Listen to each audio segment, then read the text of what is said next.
De izquierda a derecha, de arriba a abajo, de norte a sur. En la historia continúa, recorremos el mundo. Nos vamos a Colombia. Allí está Francisco Espinel con un analista para hablar de la inconsistencia de la Comisión de la Verdad que funciona en Colombia. Hola Francisco, ¿cómo va? Buen día, seguramente estarás en Bogotá. ¿Cómo está el tiempo en Bogotá? Hola, buenos días, querido Víctor. ¿Cómo están ustedes? Un saludo desde Bogotá.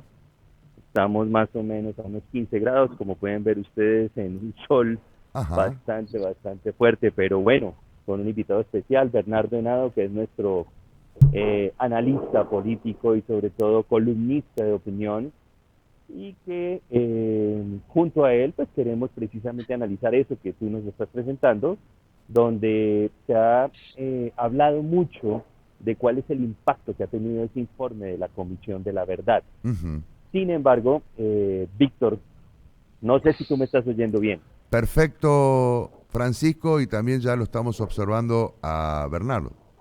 Muy bien. Yo había pedido el favor de que antes de empezar a hablar con Bernardo, bueno, pero Bernardo, bienvenido, gracias a ti por acompañarnos. Un saludo. Buen día, ¿cómo están? Víctor, buenos días. Francisco, buenos días. Buen día, Bernardo, ¿cómo va? Bien, muchas gracias. Aquí aguantando sol, como dice Ajá. Francisco, que hacía días que no salía. Bueno, acá también hacía varios días que no salía el sol, pero tenemos mucho frío. En estos momentos hay 4 grados de sensación térmica. Pero bueno, creo, no sé, la producción me va a decir si tenemos esa grabación para emitirla. Ah, está. Bueno, listo. Vamos a escuchar entonces este informe concretamente para después, que introduce el tema para después profundizar. Gracias. Hoy esta comisión ha producido un resultado que le va a lavar la cara a todos los amigos del pacto histórico y a todos los que justificaron la lucha revolucionaria omitiendo los actos bárbaros, porque finalmente los culpables somos todos. Esa es la conclusión. Esta comisión es tan atrevida que no solo saca no los hechos más relevantes, sino que es lo que les conviene y termina diciéndole al gobierno que tienen que cambiar la policía, que tienen que dejar de fumigar, que tienen que buscar el diálogo con la dialogadera, con la dialoguitis, porque sabemos que eso no funciona, eso es anarquía, que tienen que reformar o eliminar el ESMAD. ¿Quién les pidió eso? Claro, lo tenían previsto, porque ellos necesitan cobijarse de una narrativa que deconstruye la historia para poder afincarse en un imaginario y tener patente de corso para actuar. Esto es una perfecta lavandería de los hechos de la historia. Bien, hasta aquí entonces la dura crítica de María Fernanda Cabal al trabajo que se llevó a cabo en la Comisión de la Verdad. Francisco, un poco para contextualizar. En primer lugar, la Comisión de la Verdad, ¿a qué apunta básicamente y desde cuándo está funcionando en Colombia? Bueno, mi querido Víctor, gracias. Junto con Bernardo, nosotros intentaremos darles a ustedes todo ese contexto. No obstante, pues hay que decirles a ustedes que la Comisión de la Verdad, pues precisamente parte como más que un resultado, una propuesta que se hace a partir de el proceso de paz, ¿no? Desde donde esperamos nosotros, Bernardo me corregirá, 2016, 2017, estaríamos en el trabajo. ¿Sí, Bernardo? Efectivamente, se conciben los diálogos de paz y allí se determina la creación de la Comisión de la Verdad. Bien, o sea, está funcionando desde ese momento, desde esa etapa muy importante de reconciliación en Colombia. ¿A qué apuntaba precisamente, Bernardo, le pregunto en todo caso, el trabajo de la Comisión de la Verdad?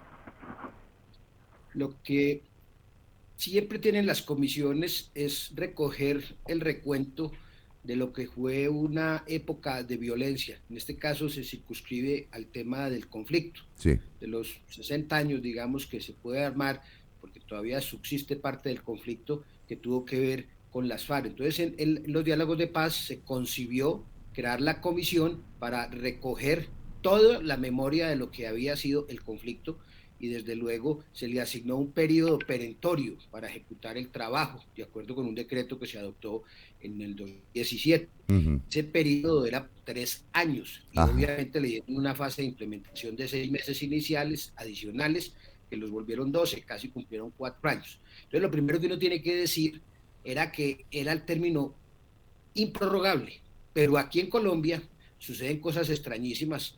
La Corte Constitucional, atendiendo la pandemia y de que no hubo circunstancias de que pudieran haberse movido los comisionados a cumplir a cabalidad sus tareas, les amplió el plazo en 7 meses más, que se cumplieron en junio 27 del año en curso, Ujú. y tienen 2 meses más para poder hacer la difusión. Esta decisión de la Corte, pues desde luego, ese no era de su resorte y les amplió. Y ahora que se conoce el informe parcial, porque es que lo primero que tenemos que decir es que el informe total no se conoce. Se Claro. Claro. conocieron solo 2 tomos o dos capítulos de los 10 capítulos que integran todo el trabajo de la comisión. Ya de entrada se venció el término y no entregaron el informe final, lo entregaron incompleto.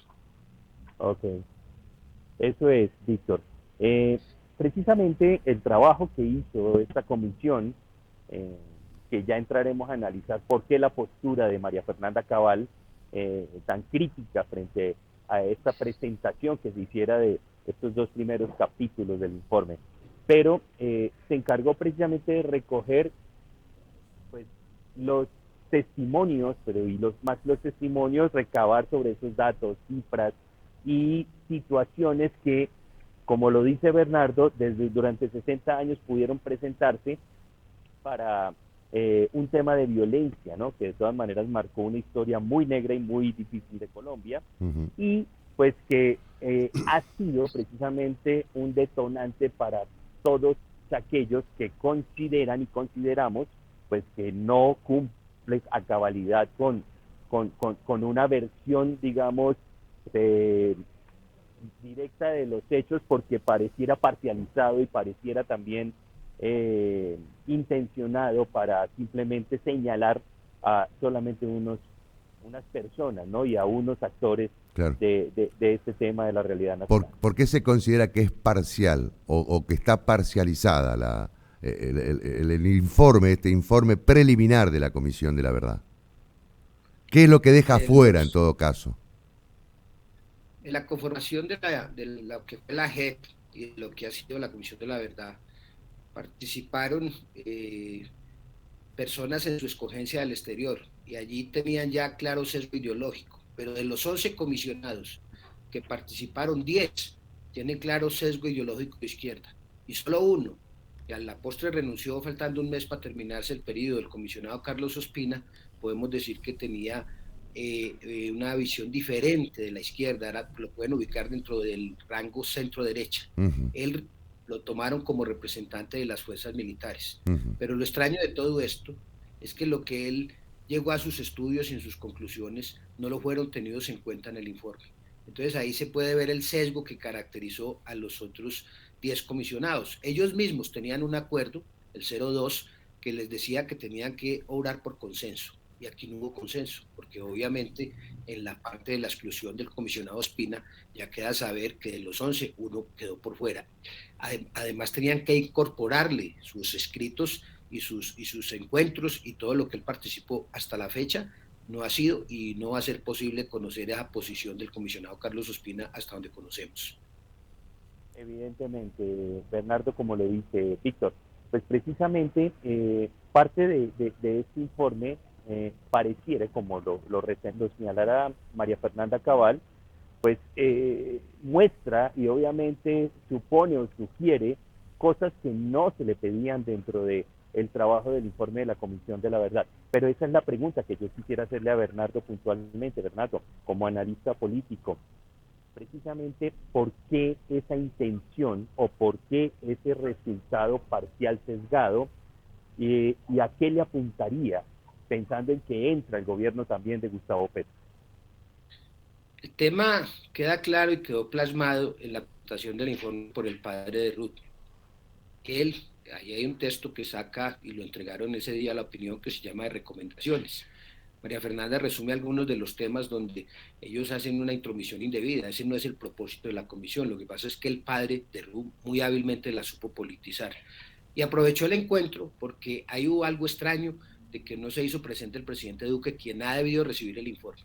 Y lo primero que hubo fue un desplante al presidente. Han tratado de explicar, los días siguientes fueron y le entregaron el informe. El informe fue recibido por el presidente electo, que fue Gustavo Petro. Y allí pues ya obviamente había unos compromisos, o que se desprenden unos compromisos políticos hacia futuro en cuanto a la implementación de este informe, que va a ser de obligatoria ejecutoria frente a los colegios como material de enseñanza, que se va a dar así porque va a revelar la supuesta historia. Nosotros, digamos, en el análisis que hacemos, sí quedamos sorprendidos de que han hecho responsable a todos los colombianos y han hecho responsable de la existencia del conflicto gravemente a las fuerzas militares por un caso, digamos, particular que ha hecho mucho eco internacionalmente, que es lo que se denominan los falsos positivos, que los ubican en 6.402 casos, una narrativa que tienen ya en un contexto a base de narrativa llevarlo a la verdad, pero lo cierto y evidente es que en la Fiscalía General quedó claro que no eran más de 2.200 casos, hasta donde recuerdo en el análisis pertinente, pero lo que conocen los estudiosos y lo que se ha hecho al interior de las investigaciones por cuerpos privados, los falsos positivos no llegan a 900 casos. Entonces aquí hay unos sesgos que desde luego van a mostrar al sector empresarial y al sector militar como los responsables mayores y causantes del conflicto en los 60 años. Y definitivamente, Víctor, el informe muestra que como sugerencia, pues hay que acabar con la fuerza militar y hay que acabar con el ESMAD, hay que acabar o mejor dicho, ponerle unos vetos grandísimos a las fuerzas militares, y pareciera que responsabilizaran de la violencia a la institucionalidad del gobierno y no a esos actores que se fueron a la selva, que constituyeron esos grupos guerrilleros y que simplemente por el hecho de que pues, el fallido proceso de paz que deja como resultado una segunda Marquetalia, pues simplemente no tuvieran esa responsabilidad o corresponsabilidad grandísima en el tema de violencia. Eso también lo deja uno pensando en lo que dice María Fernanda y lo que dice Bernardo, esa politizada que le pegan a la presentación de este informe, pues es lo que molesta a muchas partes, ¿de acuerdo? Porque digamos que en campaña ya se aceptó eso, pero ya pasamos. Claro. Y la reacción... Una cosa, Francisco. No, iba a preguntar sigue. Cómo ha reaccionado el colombiano justamente cuando se conoció esta situación con el informe de la verdad.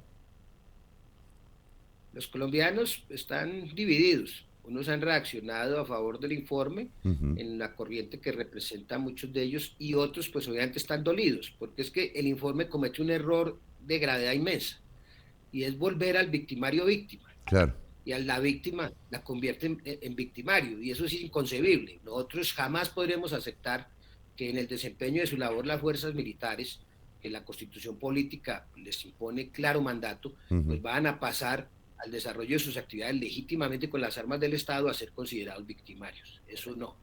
Los errores que se han podido cometer, o no errores, los crímenes graves que han podido cometer algunos actores de la fuerza pública que se han separado y han cometido falsos positivos, tienen que responder obviamente por sus crímenes, claro, pero no pueden generalizar a institucional una política que venga a decir que había desde el ministerio y desde las fuerzas militares una política genocida de desaparecer a la gente. No, que hay unas conductas que deben responder individualmente las personas, jamás institucionalmente. Entonces hay una ofensa grande. Hay una ofensa grande también en el sector productivo, porque es que están queriendo hacer ver que todo el agro colombiano, los ganaderos, los empresarios, los industriales son también responsables del conflicto, y vaya que no lo son. Entonces ahí en esa parte se ha recibido dividida la opinión y por supuesto hubo muchos documentos que entregaron el sector empresarial que no fueron tenidos en cuenta o hasta ahora en los documentos que se conocen del informe final no han sido reflejados. Nosotros particularmente en una organización entregamos uno sobre cuál fue el papel del comunismo frente al conflicto y la violencia que hay, y solo hay alguna mención que vi a un caso de las bananeras en los orígenes del comunismo aquí en Colombia. Bueno, no sé, Francisco, si te queda una consulta más para Bernardo o damos por finalizado la entrevista y esta consideración que han tenido ustedes para, bueno, informarnos o darnos cuenta de las situaciones o las repercusiones que tiene precisamente este informe de la Comisión de la Verdad, que tenía un objetivo, un propósito, pero que, bueno, parece ser ha sido desviado de ese propósito final, ¿no? Exactamente, Víctor. Pues era lo que queríamos nosotros contarles a ustedes en Argentina y en el informe internacional para Latinoamérica también, y dejarles claro que pues hay una molestia de verdad presente frente a este informe de la Comisión de la Verdad, que se esperaba cumpliera precisamente con ese ejercicio de investigación, de recopilación y sobre todo de condensar esos datos que después podrían servir para la enseñanza en la escolaridad frente a lo que fueron 60 años de violencia en Colombia. Es evidente que falta de verdad muchísima imparcialidad, sobre todo en el desarrollo y la presentación. Claro, esto que ustedes creen... Ya comenzó la difusión internacional. Claro. El padre de Ruth está en Madrid ya hoy llevando a cabo a conocer el informe. Ya hubo clara intervención de 2 comisionados indicando que no debería haber ayuda militar a Colombia. O sea, están saliendo propiamente a hacer participación en política, y ese no era el propósito de la Comisión de la Verdad. Entonces es muy bueno que el mundo se entere qué es lo que está ocurriendo, y por supuesto nosotros tenemos la obligación de mostrar objetivamente el análisis correspondiente, y el padre tendrá 2, o el cura de Ruth, como le dicen, tendrá 2 meses, de acuerdo con la normatividad que le extendieron, para hacer la difusión. Bueno, muy bien, Francisco, te agradecemos muchísimo por plantear esta situación, ¿no? En nuestro programa, y a Bernardo Henao también, por supuesto, el saludo. Muchísimas gracias. Víctor, un abrazo grande desde Bogotá. Hasta cualquier momento, gracias. Ahí estaba entonces la explicación de cómo está viviendo Colombia, el informe de la Comisión de la Verdad.